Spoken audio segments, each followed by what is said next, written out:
ایک بزرگ کا واقعہ ہے کہ وہ کاروبار کے لیے، روزگار کے لیے ایک بار کسی جنگل سے گزر رہے تھے اور کام کے لیے گھر سے نکلے تھے. عبادت گزار بھی تھے مگر ظاہر روزی بھی کمانی تھی. مگر اچانک انہوں نے ایک منظر دیکھا کہ ایک لومڑی ہے، بڑی فربا ہے، تر و تازہ ہے، اور اس کے ہاتھ پیر بھی نہیں ہے اور وہ اندھی بھی ہے.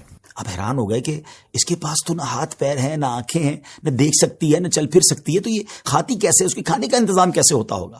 اسی شش و پنج میں تھے، آپ بیٹھ گئے. اچانک آپ نے دیکھا کہ زمین شک ہوئی اور دو پیالے نکلے، ایک شہد کا اور ایک دودھ کا.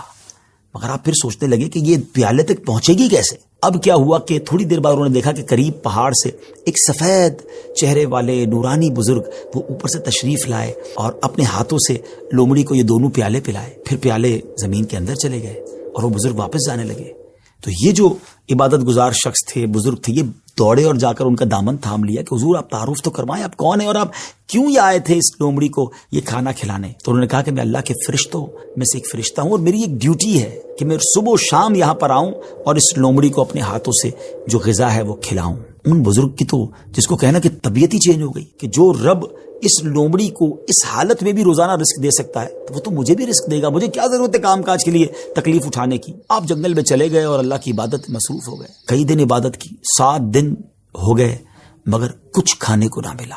بھوک سے برا حال ہو گیا. اللہ کی بارگاہ میں فریاد کی، میرے مالک مجھے بھی تو کوئی لقمہ غذا عطا فرما. اب بھوک برداشت کرنے کی طاقت نہیں ہے، یا میری روح قبض کر لے. اللہ کی طرف سے یہ ارشاد ہوا، یہ پیغام ملا کہ اے میرے بندے اپنے ہاتھ سے کماؤ، کسب حلال کرنا ہے، کوشش کرنی ہے، خود بھی کماؤ اور محتاجوں کو بھی کھلاؤ. جب اللہ کریم کی طرف سے یہ حکم ملا تو پھر ان بزرگ نے کیا کیا؟ پہاڑ سے اتر گئے اور پھر اب طلب معاش میں اپنے کام میں لگ گئے، کمانے لگے.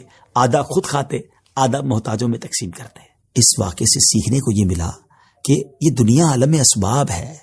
توکل یہ نہیں ہے کہ بندہ گھر میں بیٹھ جائے کہ بس اللہ روزی دے گا. یقیناً رب روزی دینے والا، مگر اسی نے اس دنیا میں اسباب بنائے ہیں اور ہمیں اپنے ہاتھ سے کام کرنے کا بھی حکم دیا گیا ہے. تو کوشش کرنی ہے. ہاں، کوشش کر کے جو اسباب اختیار کیے اسی کو سب کچھ نہ سمجھیں کہ چونکہ میری دکان ہے اس لیے مجھے رزق ملتا ہے. نہیں، رزق جو ہے وہ رب عز و جل ہی عطا فرمانے والا ہے. رازق وہی ہے، بھروسہ اس پر ہو، اسباب پر نہیں. لیکن توکل کو اس طرح نہ سمجھے کوئی کہ جناب اب کچھ کرنے کی ضرورت نہیں ہے. ایک بار ایک صحابی رسول نبی پاک علیہ الصلوۃ والسلام کی بارگاہ میں آئے اور عرض کی کہ حضور میرے ساتھ اونٹ بھی ہے، کیا میں اس کو باندھ کر اللہ پر بھروسہ کروں یا ایسے ہی چھوڑ کر رب پر توکل کروں؟ تو نبی پاک علیہ الصلوۃ والسلام نے بڑا کمال کا ارشاد فرمایا کہ پہلے اس کو باندھو اور پھر رب پر بھروسہ کرو. تو ناظرین، ایکچول تعریف توکل کی یہ ہے کہ ہمیں اسباب اختیار کرنے ہیں مگر خالق کے اسباب پر بھروسہ کرنا ہے.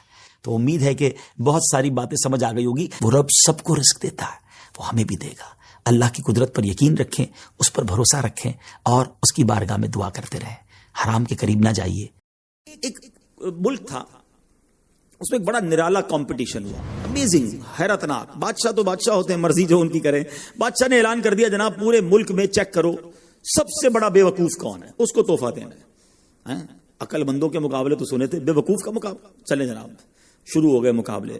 عجیب عجیب بے وقوف آتے تھے، اپنے کرتب دکھاتے، اپنی باتیں دکھاتے. وزیر تھے جو ٹیسٹ کرتے کرتے کرتے آخرکار ایک بندہ ایسا تھا جس سے بڑا بے وقوف پورے ملک میں نہیں تھا. بادشاہ کے سامنے کھڑا کر دیا. بادشاہ سلامت بڑے تجربے کیے، بڑے ٹیسٹ کیے. He is the biggest fool of our country. یہ ہمارے ملک کا سب سے بڑا جو ہے نا بے وقوف ہے. بادشاہ نے کہا چیک کر لیا، کہا چیک کر لیا. بادشاہ نے اپنی مالا اتاری سونے جواہرات کی، اس بے وقوف کو پہنا دی. بے وقوف بڑا خوش گھر آیا. تھوڑے دن ہوئے تو بے وقوف کو پتہ چلا کہ بادشاہ سلامت بڑے بیمار ہیں. کہتا اچھا میں بھی جاؤں گا دیکھنے. تھا تو بے وقوف نا، سمجھ تو پڑتی نہیں تھی. چلا گیا بادشاہ کے پاس.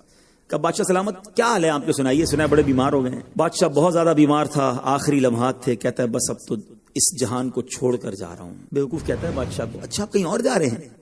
کہاں جا رہے ہیں؟ اس کو یہ بھی نہیں پتا تھا کہ مرنا بھی ہوتا ہے، بیوقوف جو تھا.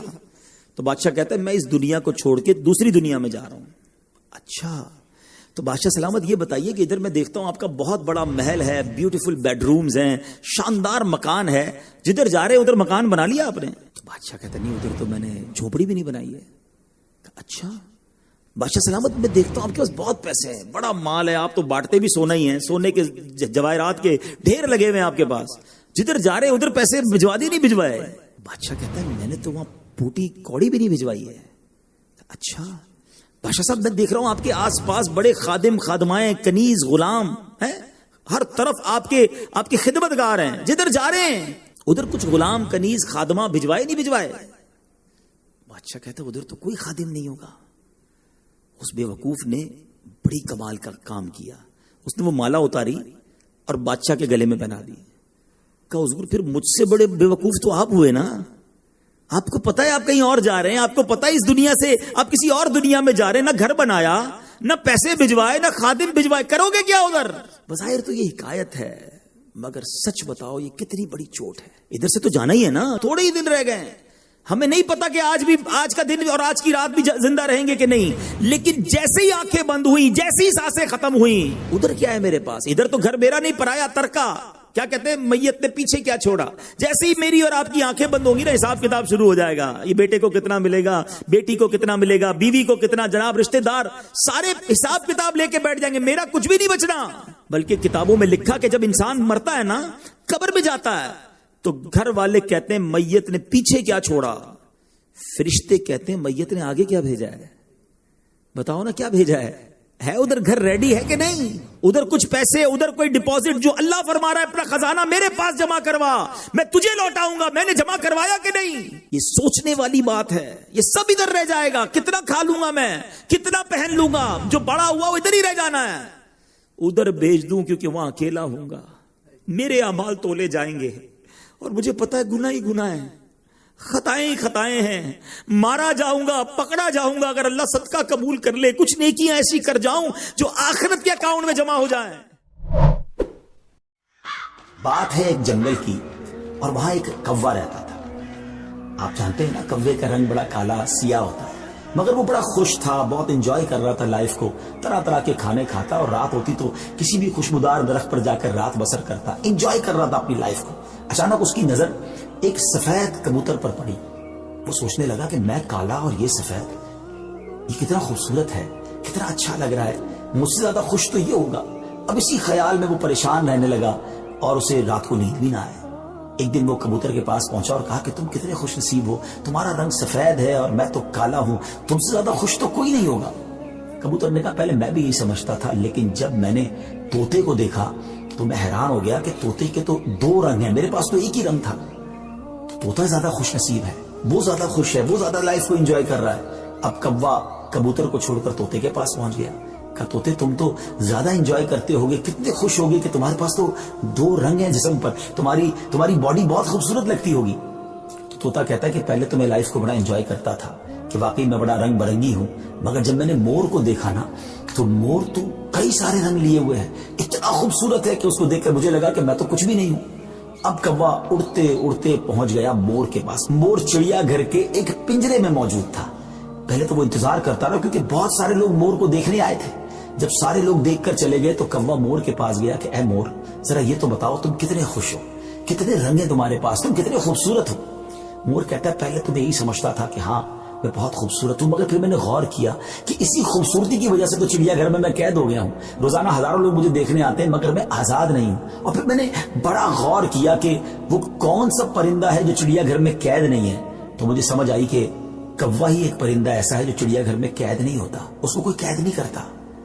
ناظرین, کوے نے جب یہ سنا تو اسے احساس ہوا کہ میں بھی اپنی جگہ پر واقعی خوش نصیب. اب یہاں بظاہر تو ایک فرضی واقعہ ہے, لیکن اگر اس کو ہم اپنی زندگیوں پر امپلیمنٹ کریں, اپنے بارے میں سوچیں, ہمارے پاس بہت کچھ ہے, لیکن جب کسی کو ہم سے زیادہ والے کو ہم دیکھتے ہیں نا, تو ہمیں اپنی چیزیں کمتر نظر آنے لگتی ہیں. اپنا گھر چھوٹا لگنے لگتا ہے, اپنی موٹر سائیکل, اپنی گاڑی, اپنی سائیکل وہ ہمیں بڑی کمتر لگتی ہے جب کسی کی بڑی گاڑی دیکھتے ہیں, کسی کا بڑا گھر دیکھتے ہیں, کسی کی لائف اسٹائل کو دیکھتے ہیں. جو ہے اس پر انجوائے نہیں کرتے, بلکہ اس پر شکوہ کرتے ہیں, ناشکری کرتے ہیں.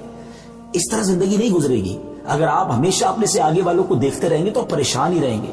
اگر آپ نے موازنہ کرنا ہی ہے, کمپیریزن کرنا ہی ہے, تو اپنے سے کمتر لوگوں کو دیکھیں نا. کئی لوگ بڑی مشکل زندگی گزار رہے ہیں. اللہ نے مجھے اور آپ کو بہت خوشحال رکھا ہے. جی ہاں, اب بھی ہم لاکھوں کروڑوں سے اچھے ہیں, لیکن مسئلہ یہ کہ ہمیں تو آگے والوں کو دیکھ کر ڈیمورلائز ہونا ہوتا ہے. شکر ادا کیجئے, اور سبحان اللہ, میرے رب کا تو وعدہ بھی ہے نا قرآن میں, لَإِن شَكَرْتُمْ لَأَزِيدَنَّكُمْ, تم میرا شکر ادا کرو میں تمہیں اور دوں گا. تو جب آپ اللہ کا شکر ادا کر رہے ہوتے ہیں نا کہ یا اللہ تو نے مجھے کروڑوں سے اچھا بنایا, تو وہ اور عطا فرماتا ہے, آپ اور آگے بڑھتے ہیں. تو بہرحال یہ چھوٹی سی حکایت ہے, اللہ کرے اس سے سبق لیں, ناشکری چھوڑ دیں اور شکر ادا کرنے والے بن جائیں.